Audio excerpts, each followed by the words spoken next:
Olá, meus queridos irmãos, graça e paz do nosso Senhor Jesus Cristo. Quando nós paramos para analisar a situação do marido, da esposa, que estão opressos, estão em adultério, vivendo as mais terríveis enganações do diabo, nós nos deparamos com a seguinte pergunta: como Deus muda? Como tudo isso vai ser transformado? Como que vai ser a ação divina para resgatar o marido que está lá no adultério? Para resgatar a esposa que está no adultério, na prostituição, nas drogas? Como que Deus vai agir? Como que Deus vai mudar a cabeça do meu marido, da minha esposa, que hoje está virada? Esse é um dos grandes pensamentos que vem à nossa mente e por vezes nos corrói. E a Bíblia tem uma explicação muito clara para isso. Muito clara. Está lá em João, livro de João, né, o Evangelho de João, capítulo 16, do verso 8 até o verso 11, que vai dizer: e quando ele vier, de quem que Deus está falando? Quem é que vai ver?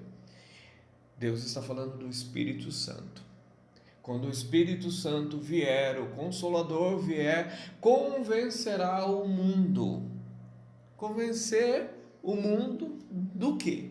Do pecado, da justiça e do juízo.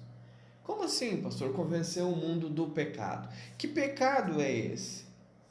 E aí que muitas pessoas se enganam com algumas coisas, né?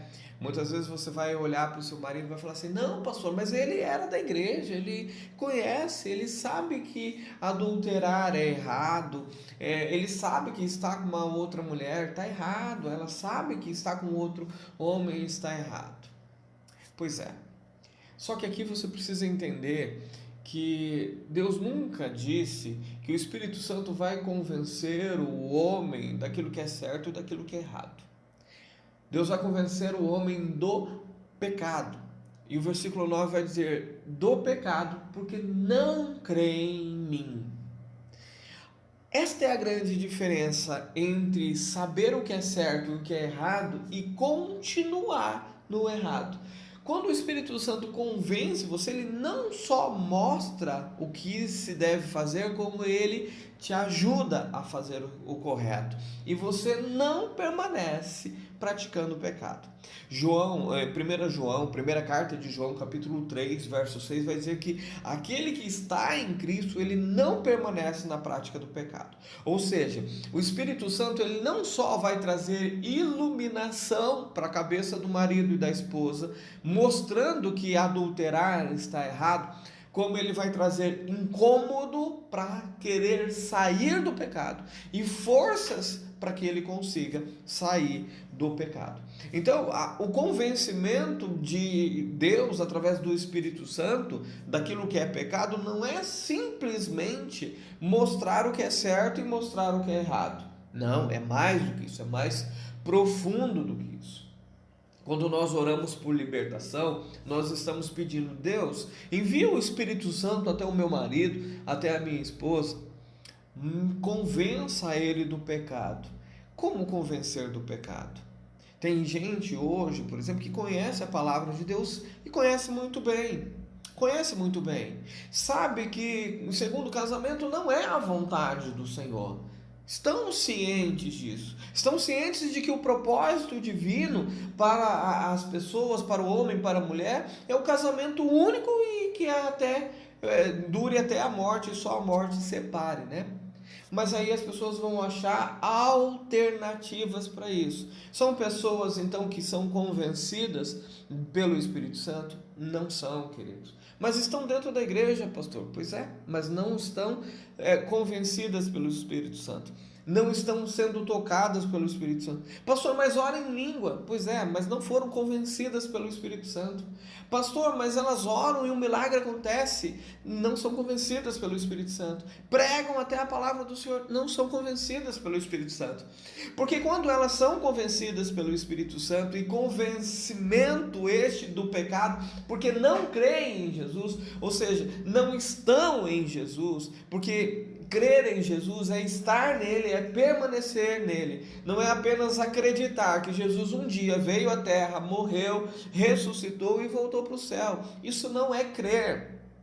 Crer é viver nele. E quando você vive em Deus, o pecado não mora mais em você. O pecado é um acidente, da qual quando você comete ele, você instantaneamente já se arrepende. O arrependimento é profundo e você não quer mais saber dele. Você não arruma justificativa para o pecado, você não arruma argumentos para tentar se convencer de que aquilo que você está fazendo está certo, ou se não está certo, que Deus vai corrigir, Deus vai dar um jeito de te livrar disso quando chegar o juízo final. Porque é o que muitos acreditam nesses dias, né? De que o pecado é pecado, mas não é assim tão pecado. Aquela falácia de que não, Deus vai te entender, Deus te compreende, Deus é amor, Deus quer que você seja feliz, e aí Ele passa por cima de qualquer coisa para atender você, né? Afinal de contas, você é importante. Pois é, mas a Bíblia prova por A mais B de que não é assim. Quando nós vemos o pecado original lá de Adão e Eva, nós vemos o ser humano sem a atuação do Espírito Santo trazendo convencimento, né? Um culpa o outro até chegar a culpa a Deus, até transferir a culpa a Deus. Eles tentaram. Não, Senhor, foi a mulher que o Senhor que me fez comer. Já pensou? Como se Deus fosse o culpado por toda aquela situação. E muitas vezes a gente faz isso com Deus, é porque nós ainda não fomos convencidos. Agora, o convencimento do marido, o convencimento da esposa, passa sim pelo conhecimento da verdade, mas apenas conhecer o que é certo e o que é errado não é convencimento. Quando a pessoa sabe o que é certo, sabe o que é errado, ela tem conhecimento. Falta ainda ser convencido de que viver isso é o melhor para ela. Teu marido, tua esposa pode até saber que o adultério está errado, pode até saber que segundo casamento é errado, mas eles ainda não foram convencidos de que viver o plano original de Deus é a melhor coisa para a vida deles. E que se não viver isso, terão um triste fim se permanecerem no pecado. É este o convencimento que o Espírito Santo vem fazer e vai fazer na vida do teu marido. Vai fazer na vida da tua esposa. É isso, é exatamente isso. Como que Deus vai agir nessa situação, querido? Primeiro, levando pessoas para pregar a verdade para o teu marido. Porque a fé vem pelo ouvir e você precisa crer em Jesus. Para você saber o que é pecado, você precisa crer em Jesus. E aí, Deus vai enviar pessoas para falar de Deus para ele. Falar daquilo que é correto, daquilo que é o plano de Deus para o teu marido, para a tua esposa. Mas não é neste ponto que o convencimento acontece. Este é o primeiro momento onde vem a ser descortinado a visão. As pessoas conseguem enxergar com clareza, mas ainda precisam amar viver na verdade. Nós temos aqui, por exemplo, nos canais de restauração, pessoas que estão cientes de que o adultério está errado. Cientes de que não podem se casar de novo porque o seu marido, embora esteja no adultério, ainda está vivo. Cientes de que não podem casar de novo porque sua esposa está assim com um homem estranho, mas está viva. Mas não foram convencidas ainda. Sabem, têm conhecimento, mas não têm o convencimento de que precisam viver esta verdade. Tem pessoas que têm um conhecimento muito grande sobre tudo isso, mas não vivem isso, porque as suas mentes ainda estão tentando achar soluções lógicas, racionais, humanas, para algo que é somente espiritual, para algo que é somente do Espírito Santo. E é o Espírito Santo que vai convencer o teu marido de que ele está pecando, primeiro por não estar em Jesus Cristo. E uma vez que ele estiver em Jesus Cristo, ele jamais vai pensar na possibilidade de adulterar. Quando vier sobre ele os pensamentos errôneos, errados, ele vai dizer: não, não quero, eu tenho um Deus a quem eu devo obediência.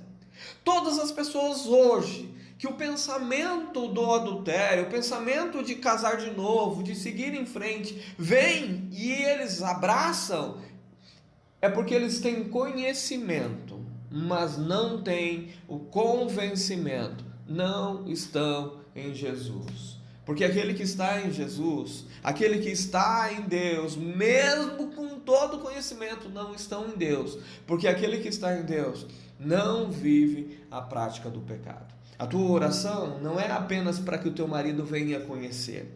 Tua oração não é apenas para chegar a entendimento aos ouvidos da tua esposa, aos olhos dela, mas para que ela possa verdadeiramente crer e viver Jesus Cristo. Quando isso acontecer, quando isso ocorrer, então ela não vai mais querer saber do adultério. Não vai tentar achar desculpas mais para adulterar. Ela simplesmente vai ter nojo do pecado. Teu marido igualmente, quando ele viver Cristo, ele vai dizer não para o pecado. Assim como eu e você. Quando verdadeiramente estamos em Cristo, as tentações vêm, os pratos vêm. A menina bonita, o rapaz bonito, interessante, carinhoso, tudo aquilo que vai suprir as nossas necessidades humanas. Mas quando nós estamos em Cristo, nós dizemos não, obrigado, tchau. A gente recusa. Ainda que haja uma luta dentro de nós, porque há essa luta, a carne tentando sobrepor ao convencimento do Espírito Santo, mas ainda assim, quando nós estamos em Cristo, nós não pecamos, nós não permanecemos na prática do pecado. E se escorregamos, se caímos, Deus então nos perdoa e nós abandonamos o pecado. Nós não permanecemos no pecado, nós não continuamos pecando, adulterando e fazendo tantas e tantas coisas que o próprio Cristo condena. Ore para que o seu marido, além de saber, para que a sua esposa, além de conhecer, possa ser convencida de que ela precisa estar em Cristo. E estar em Cristo significa renunciar tudo aquilo que é prazeroso à carne e viver aquilo que é prazeroso ao Espírito Santo de Deus. Que Deus abençoe você. Fique na paz do nosso Senhor Jesus Cristo.